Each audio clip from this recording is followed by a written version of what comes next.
Hello मेरे दोस्तों, मैं राहुल और स्वागत है आप लोगों का आपके अपने यूट्यूब चैनल आर के सेंटर पे। दोस्तों, आज के वीडियो में हम लोग जानने वाले हैं हिस्ट्री के एक मोस्ट इंपॉर्टेंट क्वेश्चन, जो कि इस प्रकार से क्वेश्चन आपका होने वाला है दोस्तों कि पल्लव कौन थे, इसके उत्पत्ति एवं उपलब्धियों का वर्णन करें। अर्थात कहने का मतलब ये है कि पल्लवों के बारे में बताना है आपको कि पल्लव वंश के लोग कौन थे, इसका उत्पत्ति कैसे हुआ था और इसके क्या क्या उपलब्धियाँ थी। ठीक है, ये क्वेश्चन आपको पूछा क्या।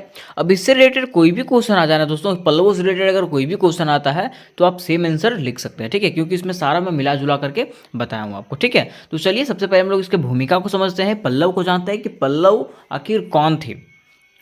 ठीक है, तो चलिए देखिए, सबसे पहले हम लोग क्या करेंगे, परिचय लिखेंगे। इसका क्या करेंगे, परिचय लिखेंगे। परिचय में क्या लिखेंगे कि पल्लव वंश के संस्थापक सिंह विष्णु को माना जाता है। पल्लव वंश के संस्थापक की अगर बात करें तो इसको किसको माना जाता है, सिंह विष्णु को जो है पल्लव वंश के संस्थापक के रूप में माना जाता है। जबकि पल्लव वंश का अंतिम शासक जो है अपराजित वर्मन है।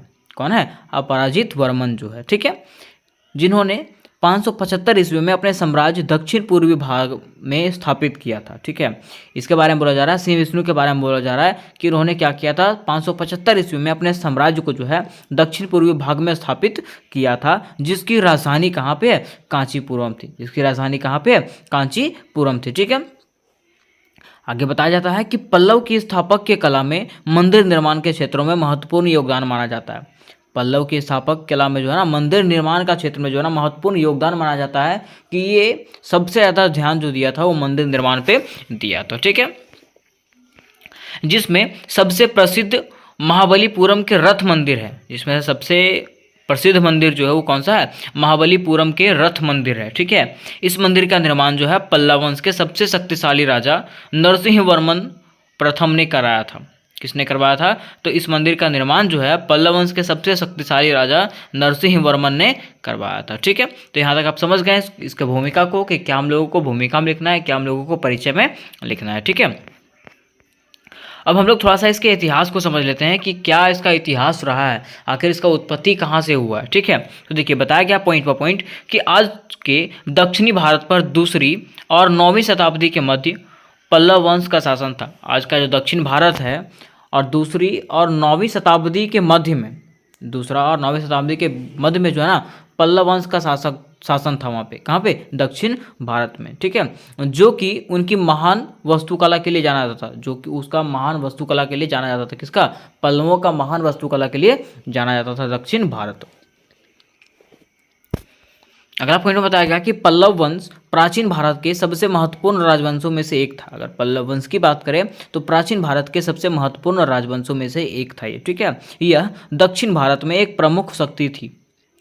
अगर पल्लवों की बात करें तो यह जो है ना दक्षिण भारत में एक प्रमुख शक्ति के रूप में थी। वर्तमान में कांची के नाम से जाना जाने वाला शहर जो है पल्लवों के शासनकाल में कांचीपुरम नाम से उसकी राजधानी थी। ठीक है, और अभी जो कांची के नाम से जाना जाता है शहर, ठीक है, वो पहले पल्लवों के शासनकाल में जो है ना कांचीपुरम के नाम से उसका राजधानी हुआ करता था। किसका, पल्लवों का। ठीक है, पल्लव वंश का, है ना। आगे बताया गया कि तेलुगु, तमिल और संस्कृत उनकी मुख्य भाषा थी। कौन सा मुख्य भाषा उसका, तो तेलुगु, तमिल और संस्कृत जो है उन लोगों का मुख्य भाषा था। विभिन्न वस्तु शिल्प नमूने, खास करके महाबलीपुरम, जिसका निर्माण पत्थरों को काट करके किया गया था, जैसे धार्मिक स्थल उसके साथ जुड़े हुए हैं। ठीक है, मतलब देखिए वहाँ पर जितने भी मंदिर बनाए गए ना, सब सब सब के सब क्या है, एकदम जैसे होता है ना भव्य भव्य है एकदम। ठीक है, जिसको देख करके लोग अट्रैक्ट हो जाते हैं, आकर्षित हो जाते हैं उसकी तरफ। ठीक है, आगे देखिए, आगे बताया गया है कि उनके अधिकांश पूजा स्थल भगवान शिव के प्रति समर्पित थे। उनका जो अधिकांश पूजा स्थल जो था वो भगवान शिव के प्रति समर्पित थे। मतलब हम लोग इस तरह से कह सकते हैं कि पल्लव जो थे ना भगवान शिव की आराधना में लीन रहते थे, है ना।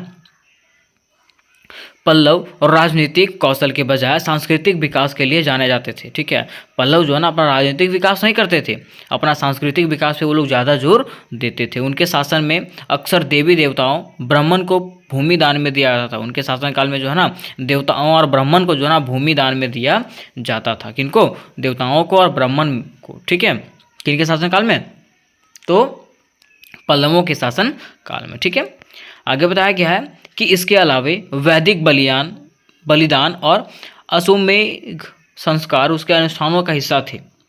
लिखने के उद्देश्य से एक तरह से दक्षिण ब्राह्मी लिपि उसके द्वारा विकसित की गई थी, जो बाद में पूर्व की ओर फैल गया था। ठीक है, ऐसा कहा जाता है कि इस लिखित लिपि ने लगभग सभी दक्षिण एशियाई लिपियों को प्रभावित किया। ऐसा बताया जाता है कि ये जो लिखित लिपि जो था वो लगभग सभी दक्षिण एशियाई लिपियों को जो है ना प्रभावित किया था, है ना। अब यहाँ तक हम लोग का खत्म हो गया उसका इतिहास। अब हम लोग जानते हैं पल्लव वंश की उत्पत्ति, कि आखिर पल्लव वंश की उत्पत्ति कैसे हुआ। ठीक है, तो देखिए बताया जाता है कि सातवाहन वंश के पतन के साथ ही पल्लव वंश का उद्भव माना जाता है। जैसे ही सातवाहन वंश का पतन हुआ उसके तुरंत बाद जो है ना पल्लव वंश का क्या हुआ, उद्भव हुआ था। ठीक है, इतिहासकार कहते हैं कि यह उस समय की बात है जब सातवाहन वंश के राज्य खंड खंड हो गया, जिसका कारण उसका कमजोर नेतृत्व था। ठीक है, इतिहासकार ऐसा बताते हैं ना कि पल्लव वंश का उत्पत्ति कब हुआ, जब सातवाहन वंश जो है ना खंड खंड में बढ़ चुका था, मतलब टुकड़े टुकड़े में बढ़ चुका था ना, तब पल्लव वंश का उत्पत्ति हुआ था। ठीक है, क्योंकि उस समय सातवाहन वंश जो था उसका नेतृत्व जो था ना कमजोर था, वहाँ का शासन प्रणाली कमजोर था, इसके कारण वो क्या हो चुका था, पूरे टुकड़ों में बढ़ चुका था। ठीक है,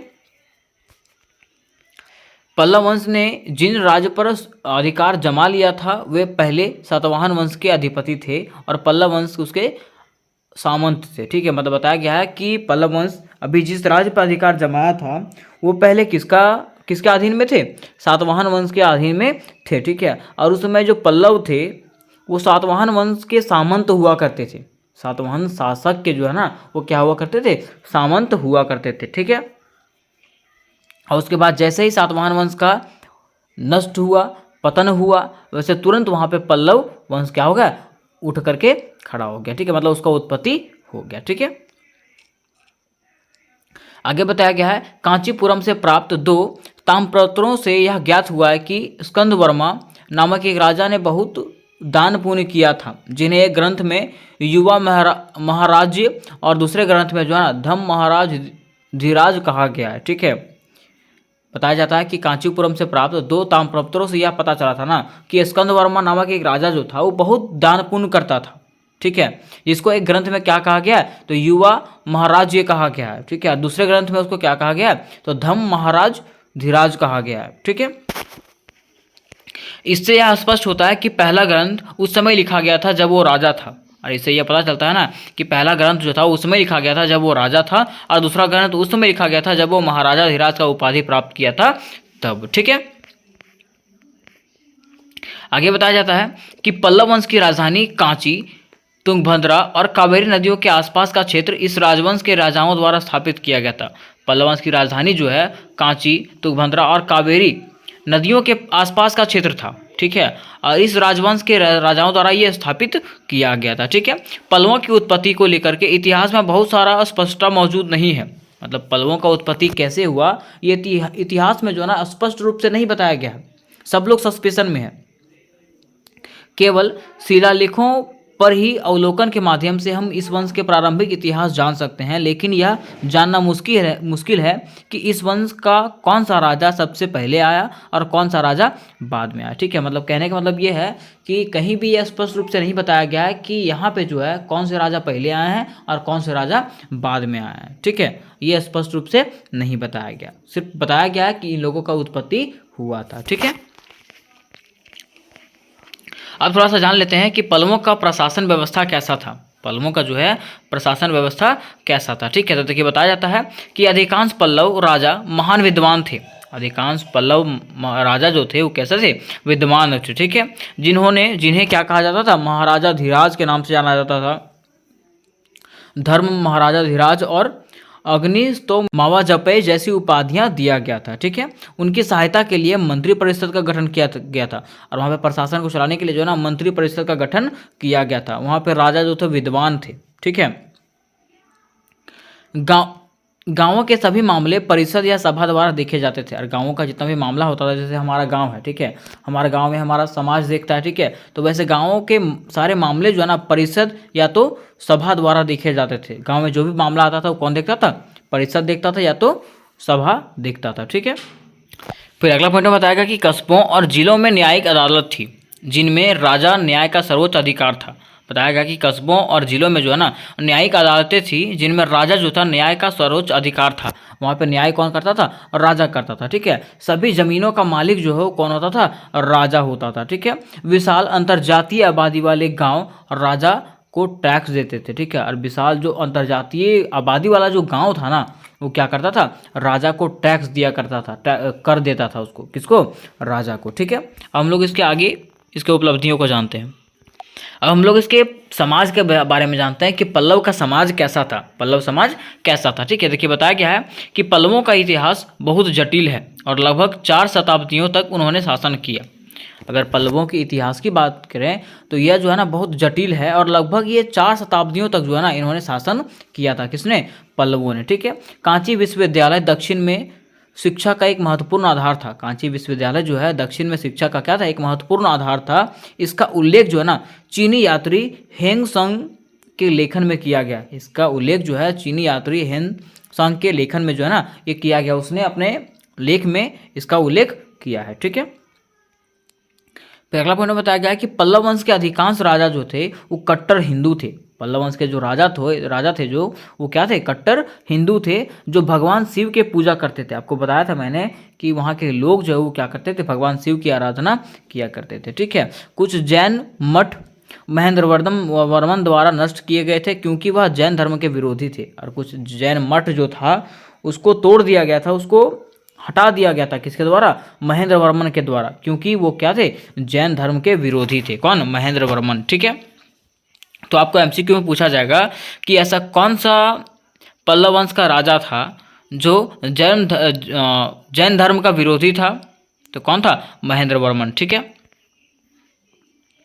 अगला पॉइंट बताया गया कि स्थानीय परंपराओं को वैदिक परंपराओं द्वारा प्रतिस्थापित किया गया था। जैसा कि ब्राह्मणों को वेदों का ज्ञान था, इसलिए उन्हें बेहतर स्थिति हासिल थी। देखिए अब देखिए वहाँ पे जैसे मान लीजिए गांव समाज की बात करें। ठीक है। तो गांव समाज वहाँ पे भी जो था ना वो वर्ण व्यवस्था पे बटा हुआ था। ठीक है। जैसे कि ब्राह्मण है, ब्राह्मण को वेदों का ज्ञान प्राप्त था। ठीक है। इसलिए उसको जो है ना ऊंचा उपाधि प्राप्त था।